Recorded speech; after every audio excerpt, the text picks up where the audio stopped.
हर हर महादेव। राम राम सभी को। प्यारे भक्तजनों, आज हम आपको महाशिवरात्रि की व्रत की कथा सुनाएंगे। इस कथा के पाठ करने से व्रतियों को क्या फल मिलता है और संपूर्ण व्रत का क्या फल है। महाशिवरात्रि व्रत कथा चित्रभानु नाम के एक भील शिकारी की कथा है, जिसने अनजाने में ही शिवरात्रि का व्रत कर लिया। रात भर जगते हुए चित्रभानु ने अनजाने में ही महाशिवरात्रि पर भगवान शिव के ऊपर बेल के पत्ते अर्पित किए, जिसके पुण्य से वह शिवलोक में स्थान पा गया। महाशिवरात्रि के दिन इस कथा का पाठ करने से व्यक्ति के पाप कष्ट मिट जाते हैं और शिवलोक की प्राप्ति होती है। महाशिवरात्रि व्रत में भगवान शिव की इस कथा का पाठ करना बहुत ही शुभकारी और फलदायी बताया गया है। शिव महापुराण में भी इस व्रत की महिमा बताई गई है। शिव पुराण के अनुसार जाने अनजाने में भी जो मनुष्य और जीव महाशिवरात्रि का व्रत कर लेता है, वह शिव कृपा का भागी बन जाता है और उससे यमराज के दूत भी दूर रहते हैं। इसलिए महाशिवरात्रि व्रत में शिव भक्तों को महाशिवरात्रि की इस कथा का पाठ जरूर करना चाहिए। कथा इस प्रकार है। पूर्व काल की बात है। चित्रभानु नाम का एक शिकारी था। वह शिकार करके अपने परिवार का पालन पोषण करता था।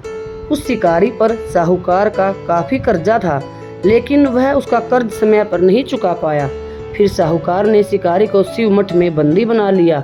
जिस दिन उसे बंदी बनाया गया उस दिन शिवरात्रि थी।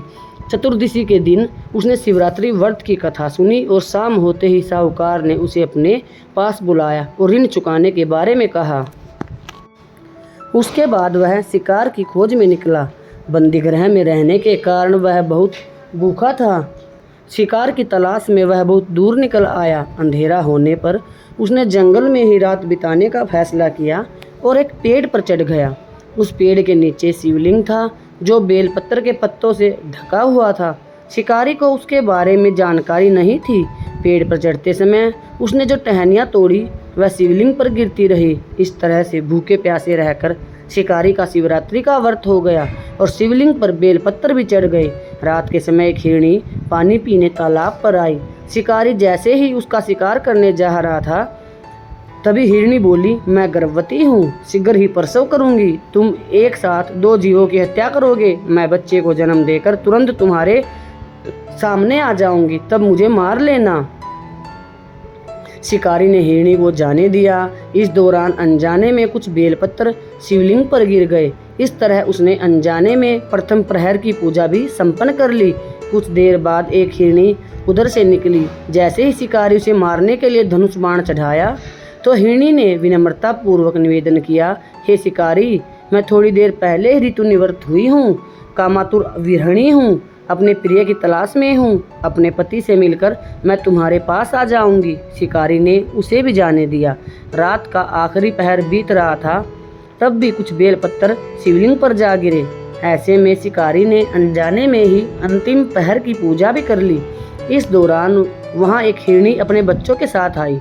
उसने भी शिकारी से निवेदन किया और शिकारी ने उसे भी जाने दिया। इसके बाद शिकारी के सामने एक हिरण आया। शिकारी ने सोचा, अब तो मैं इसे यहाँ से नहीं जाने दूंगा, इसका शिकार करूँगा। तब हिरण ने उसे निवेदन किया कि मुझे कुछ समय के लिए जीवन दान दे दो। शिकारी ने पूरी रात की घटना उस हिरण को सुना दी। तब हिरण ने कहा, जिस तरह से तीनों पत्नियां प्रतिज्ञाबद्ध होकर गई हैं, मेरी मृत्यु से अपने धर्म का पालन नहीं कर पाएंगी, जैसे तुमने उन्हें विश्वास पात्र मानकर छोड़ा है, मुझे भी जाने दो। मैं उनके साथ तुम्हारे सामने शीघ्र ही उपस्थित होता हूँ। शिकारी ने उसे भी जाने दिया। इस तरह सुबह हो गई। उपवास, रात्रि जागरण और शिवलिंग पर बेलपत्र चढ़ाने से अनजाने में ही शिवरात्रि की पूजा पूर्ण हो गई। लेकिन अनजाने में हुई पूजा का परिणाम उसे तत्काल मिला। थोड़ी देर बाद हिरण और उसका परिवार शिकारी के सामने आ गया। उन सभी को देखकर शिकारी को बहुत ग्लानि हुई और उसने उस पूरे परिवार को जीवन दान दे दिया। अनजाने में शिवरात्रि व्रत का पालन करने पर भी शिकारी को मोक्ष की प्राप्ति हुई। जब मृत्यु काल में यमदूत जीव को लेने आए तो शिवगुणों ने उन्हें वापस भेज दिया और उसे शिवलोक ले गए। भगवान शिव की कृपा से चित्रभानु अपने पिछले जन्म को याद रख पाए, शिवरात्रि के महत्व को जानकर उसका अगला जन्म में भी पालन कर पाए और भगवान शिव का बहुत बड़े भक्त बने। प्यारे भक्तजनों, जो भी महाशिवरात्रि के व्रत को करता है वह भगवान शिव की भक्ति का और प्रेम का अधिकारी बनता है। प्यारे भक्तजनों, आप सभी महाशिवरात्रि को मनाने के लिए जब मंदिर में जाएं तो भगवान शिव पर ये 5 चीज़ें अर्पित करना ना भूलें। सबसे पहली है चांदी के नाग नागिन।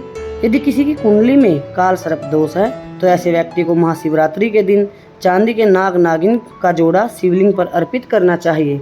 यदि किसी के वैवाहिक जीवन में कोई समस्या चल रही है तब भी व्यक्ति को नाग नागिन का जोड़ा शिवलिंग पर अर्पित करना चाहिए। दूसरा है त्रिशूल। यदि कोई व्यक्ति अपने शत्रुओं से परेशान है तो शत्रुओं से बचने के लिए महाशिवरात्रि पर त्रिशूल अर्पित करना चाहिए। अगर किसी को अनजान भय सता रहा है या मन में बुरे ख्याल आते रहते हैं तो तब भी त्रिशूल भगवान शिव के मंदिर में महाशिवरात्रि पर आप यदि अर्पित करते हैं तो आपको अच्छा लाभ मिलेगा। डमरू। महाशिवरात्रि पर भगवान शिव के मंदिर में जाकर डमरू जरूर अर्पित करें। ऐसा करने से व्यक्ति के जीवन में खुशी और आनंद आता है, साथ ही धन संपदा और पारिवारिक जीवन में खुशियाँ आती हैं। नंबर 4 पर है खड़ाऊ। अगर किसी के जीवन में कामकाज में एक के बाद एक बाधाएं आ रही हैं तो व्यक्ति को अपने जीवन में आने वाली बाधाओं से बचने के लिए महाशिवरात्रि पर खड़ाऊ दान करनी चाहिए। ऐसा करने से परलोक के रास्ते का मार्ग आसान हो जाता है। नंबर 5 पर है भगवान शिव को महाशिवरात्रि पर धतूरा जरूर अर्पित करें। धतूरा अर्पित करने से शत्रुओं का नाश होता है और राहु केतु की यदि किसी पर दशा चल रही हो तो उसका भी प्रभाव कम होता है। आप ये 5 चीज़ें महाशिवरात्रि पर भगवान शिव पर जरूर अर्पित करें। फूल, जल, दूध, दही, घी, शहद, इत्र, चंदन ये सब अर्पित करें और उनका अच्छी तरह से अभिषेक करें। अभिषेक करने के बाद आप अपने घर आकर उनकी कथा का श्रवण करें और भगवान शिव के व्रत का संकल्प लें।